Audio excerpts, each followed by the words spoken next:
Next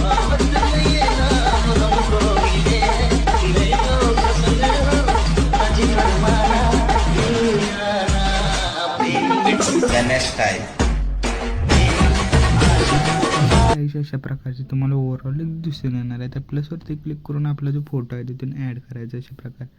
त्यानंतर इमेजची जी length आहे ती तर छोटे बीट दिसत आहे तिथपर्यंत ठेवायची आहे. त्यानंतर पुढचे जे छोटे बीट दिसत आहेत तिथं आपल्याला एक वेगवेगळे फोटो ॲड करायचे, इमेज ॲड करायचे. तर अशा प्रकारे मी सगळे इमेज ॲड करून घेतो. त्यानंतर आपण जो पुढं इमेज यूज केला होता स्टार्टचा तोच इथं ॲड करायचा आहे.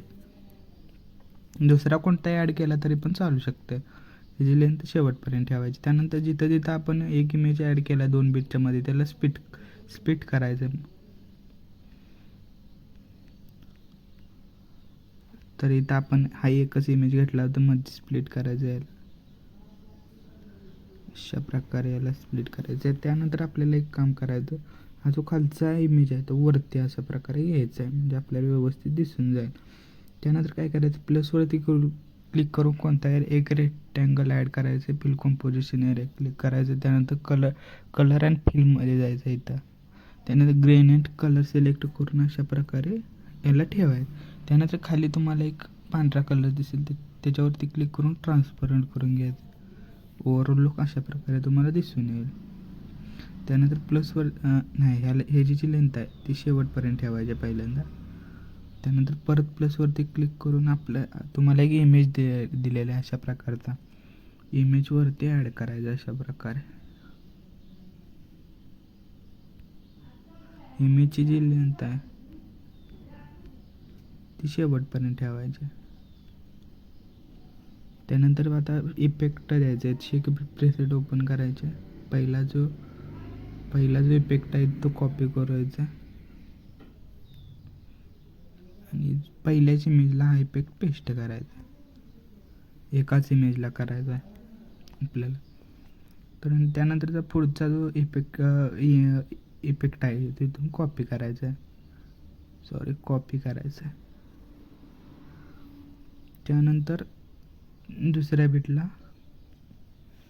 हा इमेज पेस्ट करायचा दुसऱ्या इमेजला.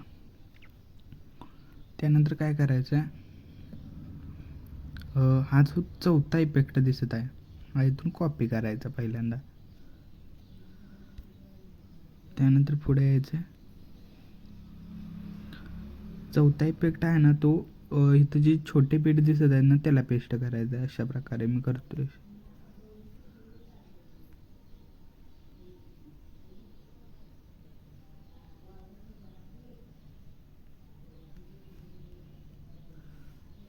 त्यानंतर काय करायचं आपल्याला, हा जो तिसरा इफेक्ट आहे ना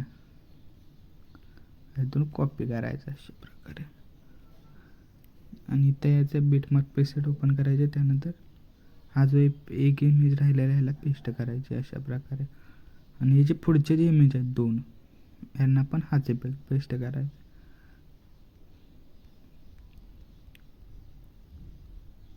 त्यानंतर अजून एक आपली जी ही लेयर आहे ती इथून कॉपी करायची आहे. ही जी लेयर आहे इथून कॉपी लेयर करायचे, इथं पेस्ट करायचे आणि ती जी लेयरची जी लेंथ शेवटपर्यंत ठेवायची आणि ती लेयर आहे ती वरच राहिली पाहिजे. अशा प्रकारे ओव्हरऑल लुक दिसून येईल. मग तुम्हाला चॅनलवर नवीन असाल तर चॅनलला सबस्क्राईब करा. भेटूया पुढच्या व्हिडिओमध्ये.